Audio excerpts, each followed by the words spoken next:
आशात हसते ठाव ठिकाणा माझा पुसते मीच मला मग शोधत बसते बोल मला तू हळुवार काही सांग भले तू माझा नाही कलियुगातली मीराबाई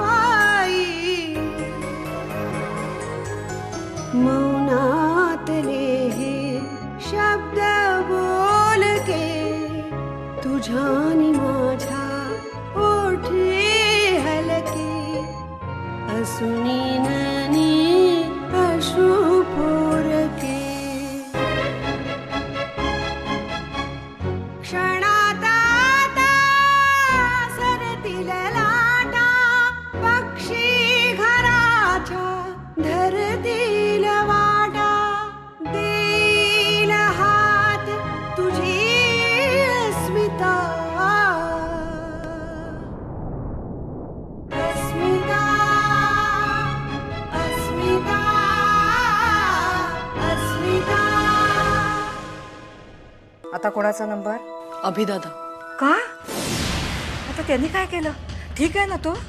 आई अगं पोलिसांनी पकडलंय त्याला. आम्ही ज्या फॉरेन कंपनीशी कोलॅबोरेशन करणार होतो ती कंपनी. कुठली कंपनी? ॲग्रोवर्ल्ड. इथे जरा व्यवस्थित गप्पा मारता येतील आपल्याला. काही सिगरेट वगैरे घेणार? आम्ही आमिषाला सून म्हणून स्वीकारू शकत नाही. Something is wrong. काय झालंय? दिवा लावायचं राहिलंय एवढंच. कदाचित घरी सोडतील किंवा एखादा मोठा कार्पेट एरिया असलेली मोठे कोठडे सुद्धा देतील.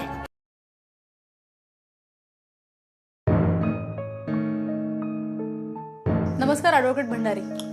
नमस्कार. बसा ना. थँक्यू.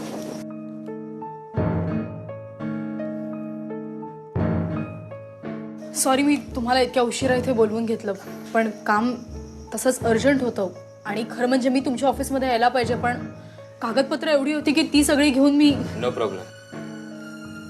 खरं म्हणजे मी गजाननरावांना घरी येऊन प्रत्यक्ष भेटणार होतो, पण धाडस नाही झालं. It's okay. भंडारी, तुम्हाला रात्री बोलावून घेतलं त्याला जरा कारण आहे. म्हणजे दिवसा निवांतपणे बोलता आलं नसतं. कामाच्या निमित्ताने कोणीतरी डिस्टर्ब करत राहिलं असतं. नाही, इतकं फॉर्मल बोलायची काहीच गरज नाही आहे. पण नक्की प्रॉब्लेम काय? ग्लोबल लेवलवर आपल्या कंपनीचं नाव एस्टॅब्लिश करण्याच्या दृष्टीने आदित्यने ॲग्रो वर्ल्ड या मल्टीनॅशनलशी बोलणी सुरू केली. म्हणजे तसं बघायला गेलं तर सुरुवात जरा उलट झाली. म्हणजे भारतात ॲग्रिकल्चरल डेव्हलपमेंट कशी करता येईल या दृष्टीने ॲग्रो वर्ल्डनी सर्व्हे केला होता आणि त्या सर्व्हेमुळे त्यांच्या असं लक्षात आलं होतं की आपली कंपनी ही नॉलेजेबल आहे, क्वालिटीच्या दृष्टीने सुपिरियर आहे आणि फायनान्शियली अत्यंत साऊंड आहे आणि जागतिक मार्केटिंगमध्ये आपल्या कंपनीला एक पाऊल पुढे टाकता येईल म्हणून आदित्यने त्यांना कॉन्टॅक्ट केला. ही फाईल यात सगळा कॉरेस्पॉन्डन्स आहे. सगळं व्यवस्थित सुरू होतं म्हणून मोठ्या प्रमाणावर बँकेतून कर्ज घेतलं असणार,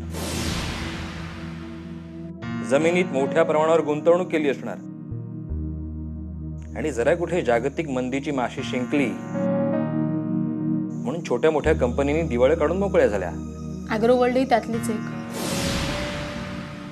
फरक इतकाच की ती आपल्याला घेऊन डुबली. ह्या सगळ्या प्रकरणातून बाहेर कसं पडायचं याचा आता विचार करायला हवा. ओके, उद्या माझ्यासाठी ऑफिसमध्ये केबिन रिकामं करून घ्या.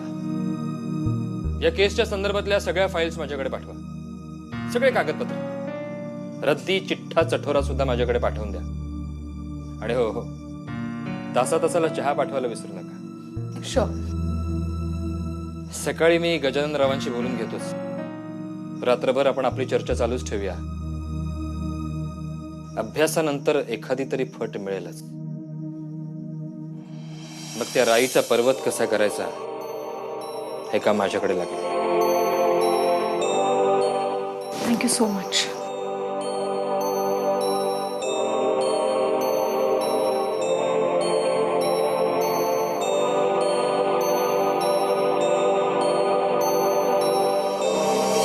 अस्मिता अस्मिता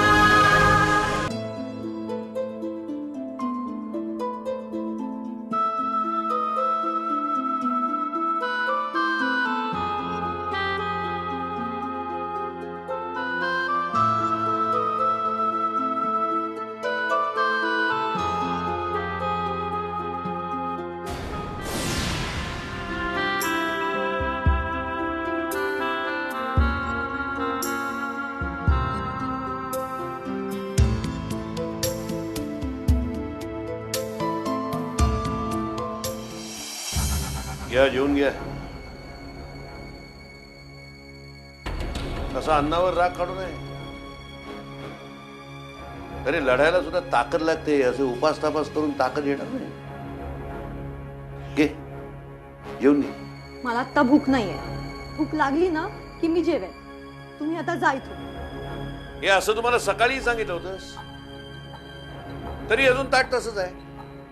अरे तो जेलमध्ये आहे म्हणजे लगेच काय फासावर जाणार आहे असा आव आणू नको. चल बस झाली नाटकं. जेवून घे. हे बघा तुम्ही इथून चालते व्हा. मला तुमचं तोंडही बघायची इच्छा नाहीये. तुम्हाला हवंय की मी इथे राहावं ना. मी राहते इथे. पण मला तुम्ही जेवणाची जबरदस्ती करू शकत नाही. नंतर मग ऐकवायला मोकळे की फुकटचं पोचतोय तुला. हे बघ हे तुझं इथे राहणं मी कधी काढलेलं नाहीये. लक्षात ठेव. या हरामखोरानं माझ्या हातातोंडाशी आलेला घास काढून घेतलाय. त्याला मी तसं सोडणार नाहीये. इतके दिवस फक्त तुझ्याकरता मी सहन करत होतो त्याला. आता ठीक आहे. तो त्या जेलमध्ये आहे आणि मी ह्या जेलमध्ये आहे. हो जेलच आहे हे. इथे तुमचा कायदा चालतो. तुम्हाला हवं मी इथे राहावं ना. मी इथे राहते. तुमच्याकडे रडणार नाही भेटणार नाही. मला इथून जाऊ द्या असंही म्हणणार नाही. आणि जेवणारही नाही. हं? काय आमरण उपोषण वगैरे करणार आहेस काय? नाही तसं असेल तर सांग. उद्या पोलिसांना घेऊन येतो. त्यांच्या समोर काय स्टेटमेंट द्यायचं ते देऊन टाक. उद्या तुझं काही बरं वाईट झालं ना तर त्याला मी कारणीभूत ठरायला नको. ठीक आहे मग बोलवा सगळ्या टीव्ही वाल्यांना. मी सगळ्यांसमोर जाहीरपणे सांगते. मग तुम्हीच ठरवा कुठचा सौदा फायद्याचा झाला ते.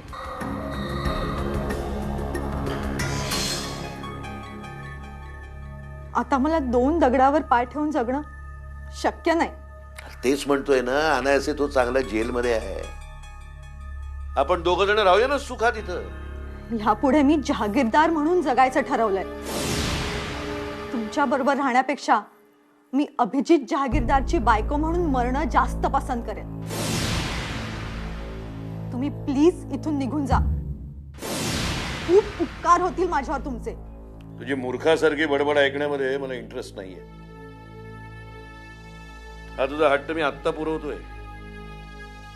जेवणाचं ताट तसंच ठेवून जातोय. डोकं ताळ्यावर आलं. भूक लागली की जेवून घे.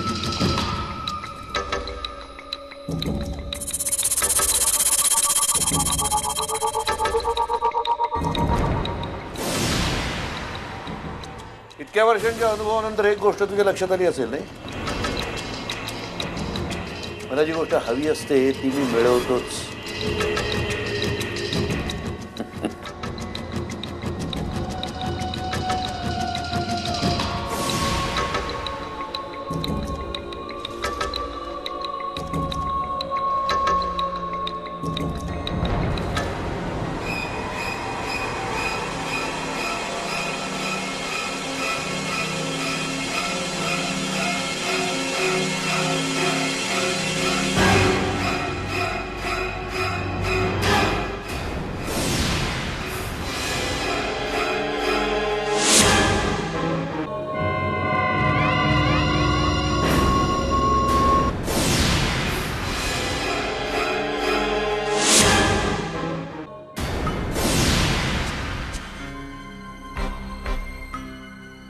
दिवसभर इथे नुसतं बसवून जे काय सडवलंयत ना मला, धड इथे कुणाशी बोलताही येत नाही. नाहीच आहे कोणी ना बोलायला. मला सांगतोय त्या जयवंत बरोबर ठेवा मला, तर ते नाही. अभिजीत जहागीरदार, जहागीरदार ॲग्रो इंडस्ट्रीजचे मालक.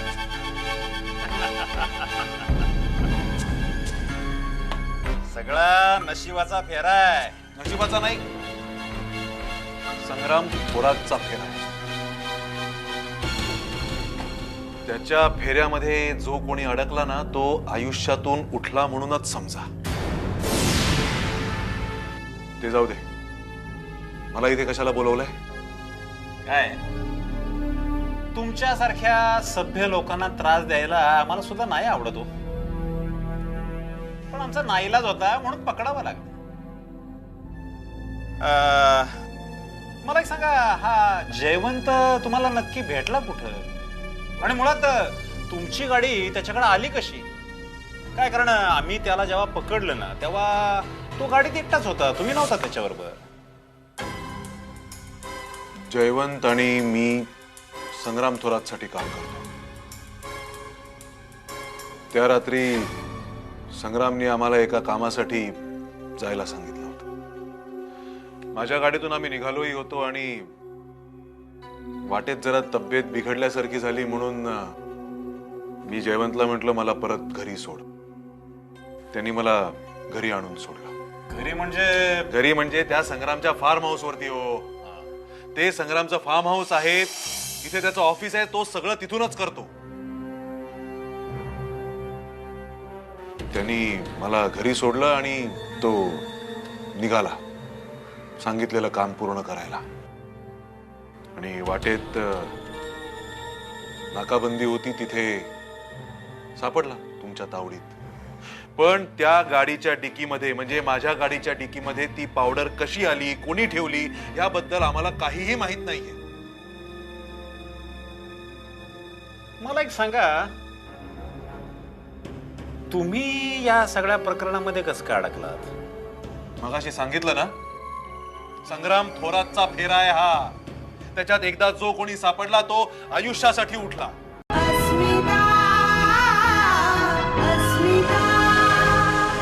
तुम्ही या सगळ्या प्रकरणामध्ये कसं काय अडकलात? मगाशी सांगितलं ना, संग्राम थोरातचा फेरा आहे हा. त्याच्यात एकदा जो कोणी सापडला तो आयुष्यासाठी उठला.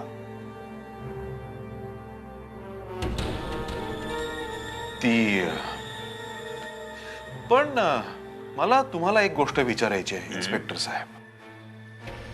ह्या सगळ्या घटनेला 1 महिना झाला असेल नाही? आणि जयवंतच्या कबुली जबाबामध्ये ती गाडी माझी होती ह्याची नोंदही तुमच्या पोलीस स्टेशनला आहे. मग इतके दिवस मी बाहेर कसा होतो? आणि आज अचानक तुमच्या पोलीस स्टेशनच्या कोठडीत आत. त्यामुळे मला असं वाटतं की माझा काय संबंध होता याचा तपास तुम्हीच करावा. तुमच्या साहेबांच्या म्हणण्यानुसार त्यांना विचारा ना काय संबंध आहे माझा ते. हे जे काय तुम्हाला मी आता सगळं सांगतोय ना, हे कोर्टात सुद्धा शपथेवर सांगायची तयारी आहे माझी.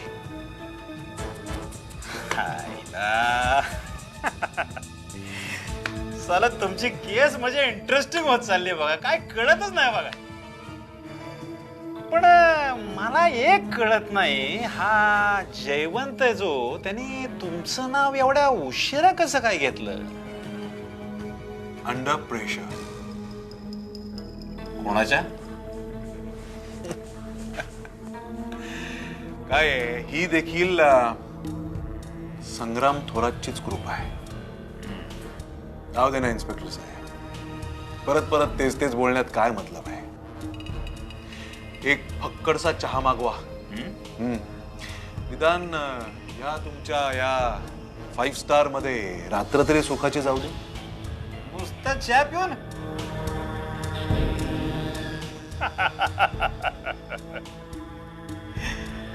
जाऊ दे जाऊ दे सावंत. अरे बाबा, साहेबांसाठी चहा पाण्याची व्यवस्था कर.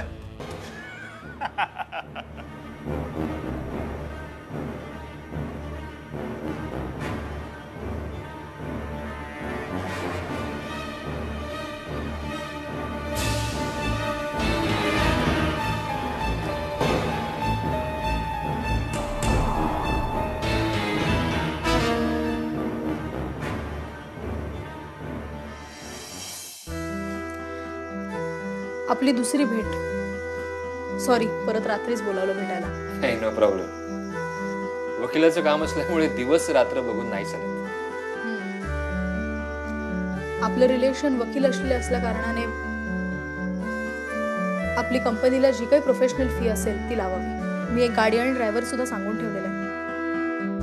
तुम्ही त्या गाडीचा वापर करा आणि कंपनीच्या कामा व्यतिरिक्तही तुम्हाला गाडी वापरायची असेल तर प्लीज डू नॉट हेजिटेट. त्याबद्दल कुठलेही डिटेल्स तुम्हाला कंपनी मागणार नाही. तुम्हाला कंपनीच्या कामाकरता ISD कॉल्स करावे लागले तरी तो खर्च कंपनीचा असेल. इतकं प्रोफेशनली मी गजानन रावांची वागूच शकत नाही. केस कंपनीची असली तरी कंपनी गजानन रावांचीच आहे ना. आर्थिक कोंडीत सापडलेल्या गजानन रावांना मी कोणतीही फी लावणार नाही. नाही, प्लीज तुम्ही असं नका करू. बाबांना नाही आवडणार आहे. बाबांनाच काय, आम्हाला कुणालाच आमची खीव केलेली नाही आवडणार. आम्हाला सहानुभूती नकोय. ज्या माणसाने आमच्यावर ही वेळ आणली आहे त्याला आम्हाला धडा शिकवायचा आहे. मी कोण कीव करणार किंवा सहानुभूती दाखवणार? ज्यांच्या छत्राखाली आम्ही मोठे झालो, नावारूपाला आलो, त्यांचे आम्हा भंडारे कुटुंबियांवर फार मोठं ऋण आहे. त्याची परतफेड करण्याची मलाही अल्पशी संधी मिळते, याबद्दल मी स्वतःला खूप भाग्यवान समजतो. मला मान्य आहे की जहागीरदार कुटुंबियांशी तुमचे खूप चांगले संबंध आहेत आणि गरजेच्या वेळेला मित्रच मित्रांची मदत करणार. पण तुमचे आमच्या घरच्यांशी चांगले संबंध असल्या कारणानेच मी तुमच्याकडे हक्काने आले ना मदतीचा हात मागायला. पण भंडारी, मी मोठ्या जिद्दीने ही केस लढवायची ठरवली. म्हणजे या केस संदर्भात कायदे कानून म्हणजे त्यांचा अभ्यास माझा पुरेसा नाहीये, पण मला आतून जाणवतंय की ही असली भाषा आम्हा वकिलांना बोलून चालत नाही. त्यासाठी कायद्याच्या कलमांचा आधार घ्यावा लागेल आणि त्या कलमांद्वारे आपल्याला ही केस मांडावी लागेल. माझा सिनियर कलीग ॲडव्होकेट वैभव जोगळेकर यांच्याशी मी या केसच्या संदर्भात बोललोय. त्यांचा आंतरराष्ट्रीय कायद्यांचा अभ्यास खूप दांडगा आहे. अर्थात त्याबद्दल त्यांची जी काही फी असेल ती आपल्याला द्यावी लागेल. या 1-2 दिवसात मला त्यांची अपॉइंटमेंट मिळणार आहे. अर्थात त्यासाठी मला त्यांना भेटण्यासाठी दिल्लीला जावं लागणार आहे. ओके, मी एक काम करते, तुम्हाला ताबडतोब 50,000चा चेक देते, म्हणजे तुमचा प्रवास खर्च वगैरे. आणि ह्या 50,000मध्ये मी ॲडव्होकेट जोगळेकरांची फी धरलेली नाहीये. मी त्यांच्या नावचा तुम्हाला दिल्लीला जायच्या आधी चेक देते, तुम्ही रक्कम घाला. हे बघा, मी नुसता वकील म्हणून ही केस हँडल करत नाही. मी गजानन रावांना खूप मानतो. पैशाची गरज असेल तर मला सांगा, पण प्लीज तुम्ही हे त्यांना सांगू नका. आपल्यातच ठेवा. वेल, तुम्ही आता गेलात तरी चालेल. मला थोडा स्टडी करायचा आहे. मी माझ्या केबिनमध्ये. ओके?